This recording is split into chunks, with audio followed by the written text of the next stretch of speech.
really explore the idea of human movement. It very much connects back to, again, the idea is how the hands and eyes kind of best coordinate to best position the pelvis in that very kind of playful way, a way of actually connecting and threading hand-eye coordination with kind of pelvis movement. Why the pelvis? The pelvis is kind of loosely connected to that kind of segment closest to our center mass. We know our center mass is kind of just below and behind our belly button, loosely speaking around about L3 for many people. So that trail elbow in some ways can be the connecting joint that threads hand-eye coordination and pelvis. So a really playful reference we can use as we take our start position is almost now, if we actually then look at the 3D values, for example, and it kind of alongside this, is we take our start position, we'll see here that using the elbow path or the trail elbow path alongside the pelvis path, it's very much assuring alignment at impact, that the trail elbow, when it gets to impact, is absolutely back to align with then the middle of that pelvis. And we start to then look at how we can align these segments as we then use those 3D values once again, as we move into downswing,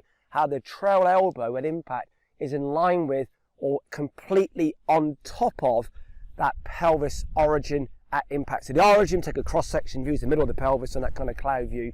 So a really playful way again of doing this. It may be if we take a line down now through the middle of the pelvis, or using a reference example on the floor, for example, as I look, there's a little leaf on the floor here.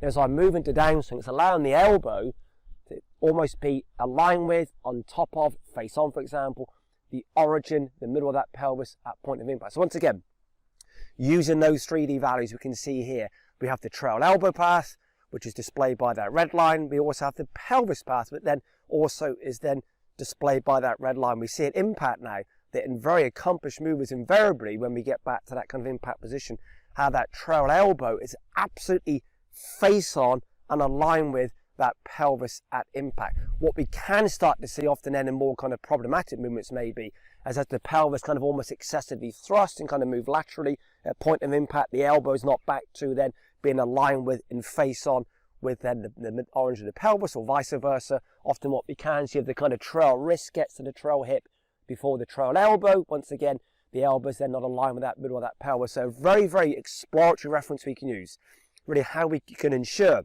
that we align hand-eye coordination to kind of best move in the pelvis. That trail elbow in some ways is that kind of connecting joint, that connecting thread. So once more, reference we can use, take almost a reference which is in line with, as you look down, it could be a leaf on the grass or whatever it may be, which is in line with the middle of the pelvis. It's ensuring at point of impact how that trail elbow is face on top of, aligned with, whatever reference again you wish to use, the middle of that pelvis at impact. This can be a very, very playful way, again, and a very accurate way of ensuring that lovely accuracy between hand-eye coordination and how the hands and eyes coordinate the best position and move that pelvis in swing.